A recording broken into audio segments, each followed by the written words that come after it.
Hi ಎಲ್ಲರಿಗೂ Soumya's world ಚಾನಲ್ಗೆ ನಿಮ್ಮೆಲ್ಲರಿಗೂ ಸ್ವಾಗತ. ಹೇಗಿದ್ರೆ ಎಲ್ಲರೂ ಚೆನ್ನಾಗಿದ್ದೀರಾ ಅಂತ ಅನ್ಕೊತಾ ಇವತ್ತಿನ ಬ್ಲಾಗ್ನ ನಾನು ಶುರು ಮಾಡ್ತಾ ಇದ್ದೀನಿ. ಇವತ್ತಿನ ದಿನ ಹೇಗೆಲ್ಲ ಹೋಗುತ್ತೆ ಅಂತ ನಿಮ್ಮ ಜೊತೆ ಶೇರ್ ಮಾಡ್ಕೋತಾ ಇದ್ದೀನಿ. ಬೆಳಗಿನ ಎಳೆ ಬಿಸಿಲು ತುಂಬ ಚೆನ್ನಾಗಿತ್ತು, ಹಾಗಾಗಿ ಹೊರಗಡೆ ಬಂದು ನಿಂತ್ಕೊಂಡಿದ್ದೆ. ಇನ್ನೂ ಕೂಡ ನಿಂತ್ಕೊಂಡೇ ಇದ್ದರೆ ಬೆಳಗಿನ ತಿಂಡಿ ಕೂಡ ಆಗಲ್ಲ ಅಂತ ಅನ್ನಿಸ್ತು. ಅದಕ್ಕೆ ಬೇಗ ಕೆಳಗಡೆ ಬಂದುಬಿಟ್ಟು ತಿಂಡಿಗೆಲ್ಲ ರೆಡಿ ಮಾಡ್ಕೊಂಡಿದ್ದೀನಿ. ಟೊಮೆಟೊ ಬಾತ್ ಮಾಡೋಣ ಅಂತ ರೆಡಿ ಮಾಡ್ಕೊಂಡಿದ್ದೀನಿ. ಶುಂಠಿ ಬೆಳ್ಳುಳ್ಳಿ ಪೇಸ್ಟ್ ಹಾಕ್ಕೊಂಡಿದ್ದೀನಿ, ಹಾಗೆ ಈರುಳ್ಳಿನೂ ಹಾಕ್ಕೊಂಡಿದ್ದೀನಿ.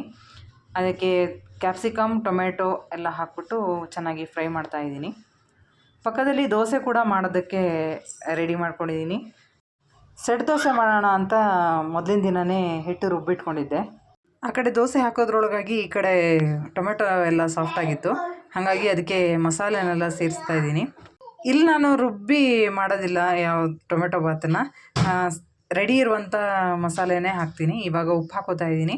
ಇದಕ್ಕೆ ಚಿಲ್ಲಿ ಪೌಡ್ರು, ಹಾಗೆ ಧನಿಯಾ ಪೌಡ್ರು, ಜೀರಾ ಪೌಡ್ರು, ಹಾಗೆ ಗರಂ ಮಸಾಲೆನ ಹಾಕ್ತೀನಿ. ಇಷ್ಟೇ ಮಸಾಲೆ ಹಾಕೋದು. ಟೊಮೆಟೊ ಬಾತ್ ಚೆನ್ನಾಗಿರುತ್ತೆ, ಟೇಸ್ಟಿಯಾಗಿರುತ್ತೆ. ತರಕಾರಿನೆಲ್ಲ ಅಕ್ಕಿ ಜೊತೆನೇ ಹಾಕ್ಬಿಟ್ಟು ವಿಸಿಲ್ ಮಾಡಿದ್ದೆ. ಕ್ಯಾರೆಟು, ಬೀನ್ಸು ಎಲ್ಲ ಹಾಕ್ಬಿಟ್ಟು ಅನ್ನ ಎಲ್ಲ ರೆಡಿಯಾಗಿದೆ. ಸ್ವಲ್ಪ ತಣ್ಣಗಾದಮೇಲೆ ಈಗ ಗೊಜ್ಜಿಗೆ ಸೇರಿಸ್ಬಿಟ್ಟು ಮಿಕ್ಸ್ ಮಾಡ್ತಾಯಿದ್ದೀನಿ. ರೆಡಿಯಾಗಿ ಹೋಗುತ್ತೆ, ಕರೆಕ್ಟಾಗಿ ಮಿಕ್ಸ್ ಮಾಡಿದ್ರೆ ಆಯಿತು. ಟೊಮೆಟೊ ಬಾತ್ ರೆಡಿ ಆಯಿತು. ಈ ಕಡೆ ಸೆಟ್ ದೋಸೆ ಕೂಡ ರೆಡಿ ಆಗ್ತಾಯಿದೆ. ಹೋಲಾಗಿ ತುಂಬ ಚೆನ್ನಾಗಿ ಬಂದಿತ್ತು ದೋಸೆ.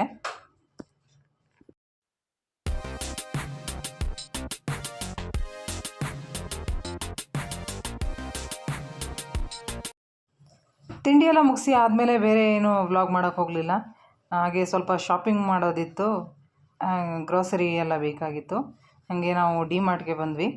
ಇಲ್ಲಿ ಎಲ್ಲ ಕೆಲವು ಐಟಮ್ ಎಲ್ಲ ನೋಡ್ತಾ ಇದ್ದೀನಿ.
ಮನೆ ಐಟಮ್ ಎಲ್ಲ ತೊಗೊಂಬಂದಾಯಿತು.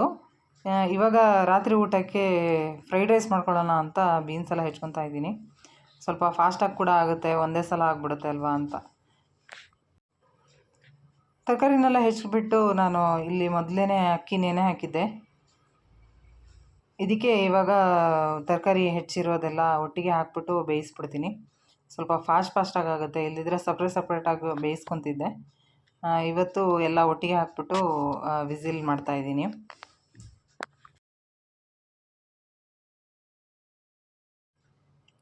ಕುಕ್ಕರ್ ವಿಸಿಲ್ ಆಗಿದೆ. ಇವಾಗ ಗೊಜ್ಜಿಗೆ ರೆಡಿ ಮಾಡ್ಕೋತಾ ಇದ್ದೀನಿ. ಫಸ್ಟು ಎಣ್ಣೆ ಹಾಕ್ಬಿಟ್ಟು ಬೆಳ್ಳುಳ್ಳಿ, ಹಸಿಮೆಣಸು ಹಾಗೆ ಈರುಳ್ಳಿನ ಹೆಚ್ಚಿಟ್ಟಿದ್ದು ಹಾಕಿ ಸ್ವಲ್ಪ ಫ್ರೈ ಮಾಡ್ಕೋತಾ ಇದ್ದೀನಿ. ಶುಂಠಿ ಬೆಳ್ಳುಳ್ಳಿ ಪೇಸ್ಟನ್ನು ಕೂಡ ಹಾಕ್ಕೋಬೋದು. ನಾನಿಲ್ಲಿ ಶುಂಠಿನ ಹಾಕ್ತಾಯಿಲ್ಲ, ಬೆಳ್ಳುಳ್ಳಿನ ಮಾತ್ರ ಹಾಕ್ತಾಯಿದ್ದೀನಿ. ಹಾಗೆ ಸ್ವಲ್ಪ ಸೋಯಾ ಸಾಸನ್ನು ಕೂಡ ಹಾಕ್ಕೊಂಡು ಫ್ರೈ ಮಾಡ್ಕೋತಾ ಇದ್ದೀನಿ. ಇಲ್ಲಿ ಯಾವುದೇ ರೀತಿಯಾದ ಚಿಲ್ಲಿ ಸಾಸನ್ನು ನಾನು ಹಾಕ್ತಾಯಿಲ್ಲ, ಯಾಕೆಂದರೆ ನಾನು ಹಸಿಮೆಣಸನ್ನು ಆವಾಗಲೇ ಕಟ್ ಮಾಡಿ ಹಾಕಿದ್ದೆ. ಇಲ್ಲಿ ಕಾಳುಮೆಣಸನ್ನು ಸ್ವಲ್ಪ ಹಾಕೋತಾ ಇದ್ದೀನಿ, ಟೇಸ್ಟ್ ಚೆನ್ನಾಗಿ ಬರುತ್ತೆ ಹಾಗಾಗಿ. ಹಾಗೆ ರುಚಿಗೆ ತಕ್ಕಷ್ಟು ಉಪ್ಪನ್ನು ಹಾಕ್ತಾಯಿದ್ದೀನಿ. ಕುಕ್ಕರ್ ಕೂಡ ಕೂಲಾಗಿದೆ. ಅನ್ನ ಮತ್ತು ವೆಜಿಟೇಬಲ್ಸ್ ಎಲ್ಲ ರೆಡಿ ಆಯಿತು. ಸ್ವಲ್ಪ ತಣ್ಣಗಾದಮೇಲೆ ಇವಾಗ ಗೊಜ್ಜಿಗೆ ಮಿಕ್ಸ್ ಮಾಡ್ತಾಯಿದ್ದೀನಿ. ಈ ಥರ ಮಾಡಿದ್ರೆ ಸ್ವಲ್ಪ ಫಾಸ್ಟಾಗಿ ಆಗುತ್ತೆ ಫ್ರೈಡ್ ರೈಸು. ಸ್ವಲ್ಪ ಟೈಮ್ ಇದ್ದಿದ್ದರೆ ಅನ್ನನ ಬೇರೆ ಪಾತ್ರೆಗೆ ಹಾಕಿ ಆರಾಕ್ತಿದ್ದೆ. ಇವಾಗ ಟೈಮ್ ಇರಲಿಲ್ಲ, ಸ್ವಲ್ಪ ಫಾಸ್ಟಾಗಿ ಆಗಬೇಕಾಗಿತ್ತು. ಸೊ ಹಾಗಾಗಿ ಕುಕ್ಕರಲ್ಲಿಂದ ಡೈರೆಕ್ಟಾಗಿ ಗೊಜ್ಜಿಗೆ ಮಿಕ್ಸ್ ಮಾಡಿದೆ. ಉಪ್ಪೆಲ್ಲ ಕರೆಕ್ಟಾಗಿದೆಯಾ ಇಲ್ವಾ ಅಂತ ಚೆಕ್ ಮಾಡ್ತಾಯಿದ್ದೀನಿ. ಕರೆಕ್ಟಾಗಿತ್ತು. ಇವಾಗ ಊಟ ಮಾಡೋದು ಅಷ್ಟೆ.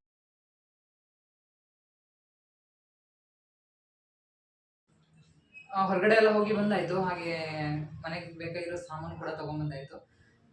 ತುಂಬ ಇಂಪಾರ್ಟೆಂಟ್ ಅಂತ ಹೇಳಿದ್ರೆ ಮನೆ ಸಾಮಾನು ಜೊತೆಗೆ ಬೇರೆ ಇನ್ನೊಂದು ಐಟಮ್ ತರೋಕ್ಕಂತ ಹೋಗಿದ್ದೆ. ಅದೇನು ಅಂತ ನಿಮ್ಮ ಜೊತೆ ಶೇರ್ ಮಾಡ್ಕೊತೀನಿ, ತೋರಿಸ್ತೀನಿ.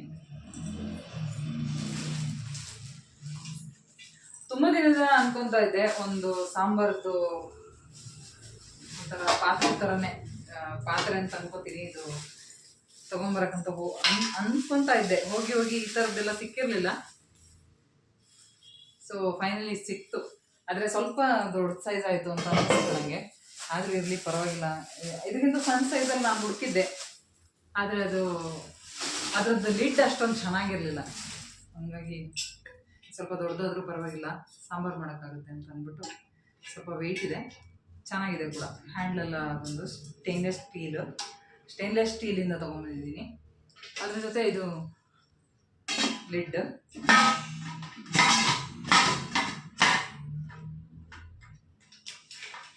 ಚೆನ್ನಾಗಿದೆ ಪಾತ್ರೆ ಅಂತ ಅನ್ನಿಸ್ತು. ಈ ಥರ ಕಾಣಿಸುತ್ತೆ, ಒಳಗಡೆ ಈ ಥರ ಕಾಣಿಸುತ್ತೆ.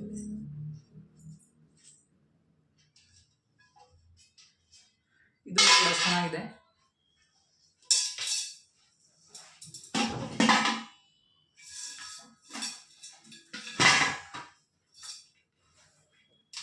ಚೆನ್ನಾಗಿದೆ ಅಂತ ಅನ್ನಿಸ್ತು. ಹಾಗೆ ನಿಮ್ಮ ಜೊತೆ ಕೂಡ ಶೇರ್ ಮಾಡ್ಕೊಳ್ಳೋಣ ಅನ್ನಿಸ್ತು. ಹಾಗಾಗಿ ಇವತ್ತಿನ ವ್ಲಾಗ್ ನಿಮ್ಗೆ ಇಷ್ಟ ಆಯಿತು ಅಂತ ಅನ್ಕೋತೀನಿ. ಇಷ್ಟ ಆದರೆ ಒಂದು ಲೈಕ್ ಮಾಡಿ, ಶೇರ್ ಮಾಡಿ, ಕಮೆಂಟ್ ಮಾಡಿ. ಹಾಗೆ ಸಬ್ಸ್ಕ್ರೈಬ್ ಮಾಡ್ಕೊಳ್ಳದೆ ನೋಡ್ತಾ ಇರೋರು ಸಬ್ಸ್ಕ್ರೈಬ್ ಮಾಡ್ಕೊಂಡು ನೋಡಿ ಅಂತ ಹೇಳ್ತಾ ಇವತ್ತಿನ ವ್ಲಾಗನ್ನು ಇಲ್ಲಿಗೆ ನಾನು ಎಂಡ್ ಮಾಡ್ತಾ ಇದ್ದೀನಿ. ಸಿಗ್ತೀನಿ ಇನ್ನೊಂದು ವಿಡಿಯೋದಲ್ಲಿ. ಅಲ್ಲಿವರೆಗೂ ಬಾಯ್.